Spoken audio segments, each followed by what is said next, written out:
소속사의 허락을 받지 않고 이용한다. 그럼 안 된다는 거예요. 만약 어길 경우 수천만 원의 간접 강제금도 부과가 되었습니다.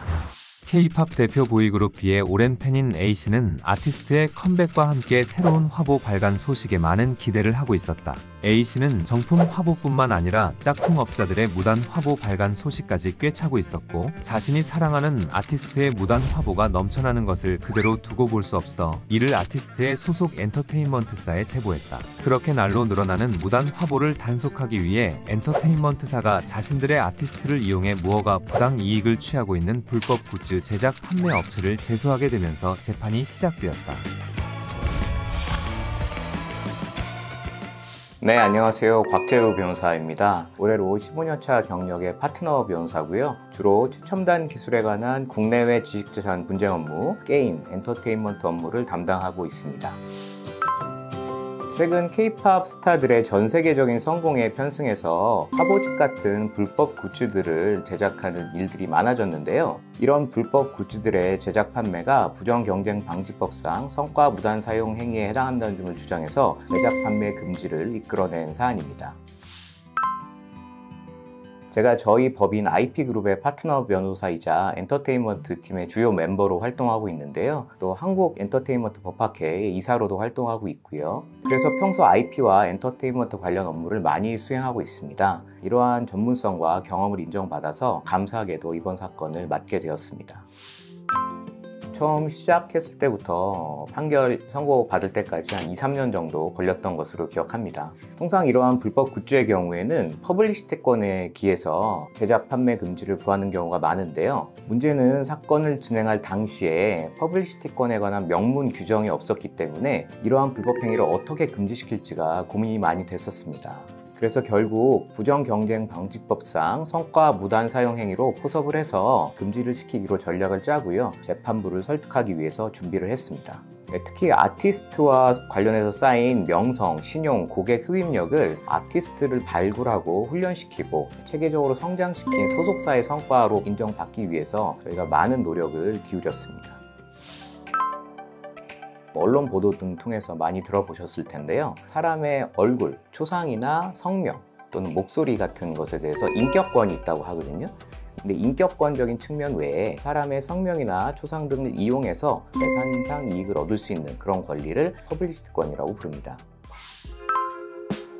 말씀드렸던 것처럼 우리 법상 퍼블리시티권을 인정하는 명문 규정이 없는 상황에서 하그스 판례는 퍼블리시티권을 인정하는 입장과 또 인정하지 않는 입장이 나뉘어 있었어요. 공존하고 있었고 아직 대법원 판례는 없었기 때문에 명확한 법리가 없었던 것이죠. 또한 무단 화보집 같은 굿즈를 제작 판매하는 업체들 입장에서는 자신들의 행위가 언론 출판의 자유에 근거한 것이라고 주장하면서 대중의 알 권리를 충족시키기 위한 잡지에 불과하다. 그러니까 합법적인 행위 라고 맞서고 있었습니다. 그래서 퍼블리시티권을 인정하는 입장 그리고 인정하지 않는 입장이 있는 상황에서 저희는 퍼블리시티권으로 이 문제를 해결하기보다는 부정경쟁방지법상 성과 무단 사용행위 한마디로 프리라이딩 무임승차를 방지하는 조항에 근거해서 이 문제를 해결하고자 새로운 시각으로 접근을 했습니다.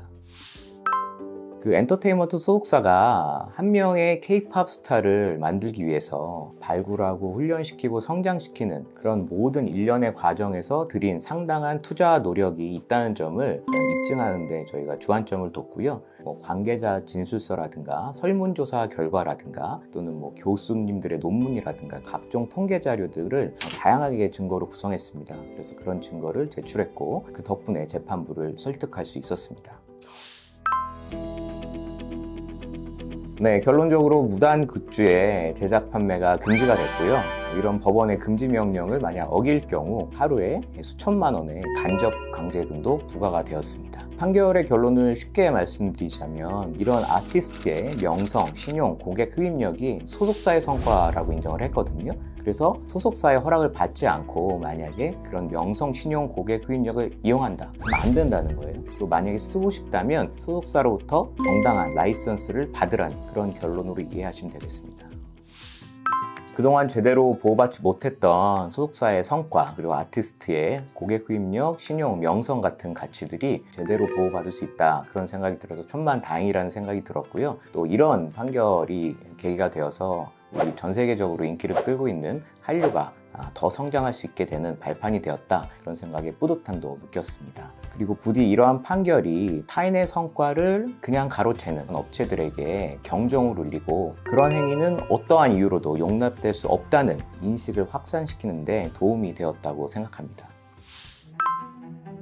요즘 언론을 통해서도 많이들 보도가 되고 있는데 AI 기술을 이용한 불법 복제가 만연하고 있는 것이 사실입니다. 그래서 AI와 관련된 특별한 법이 제정되어야 된다는 목소리도 높아지고 있고요. 실제로 그렇게 또 준비 중인 법도 있고요. 하지만 기술적인 부분이 계속 발전되면 될수록 또 법이 그 부분을 이제 따라가야 되기 때문에 앞으로 계속 예의주시하면서 시대의 변화를 저희가 잘 캐치업해야 되겠습니다. 기존의 판례를 뒤집는다는 것, 또는 기존에 없는 새로운 판례를 만든다는 것, 그거 어느 하나 쉽지 않은 것인데요. 그렇기 때문에 좀 더 가치가 있다고 생각을 합니다. 그리고 이 판결을 계기로 퍼블리시티 보호와 관련된 조항이 부정경쟁방지법에 신설이 됐는데요.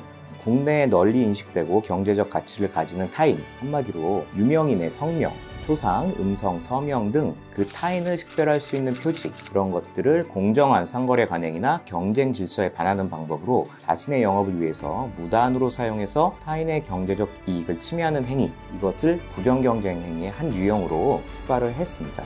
이런 점에서 개인적으로 뿌듯함을 느낍니다.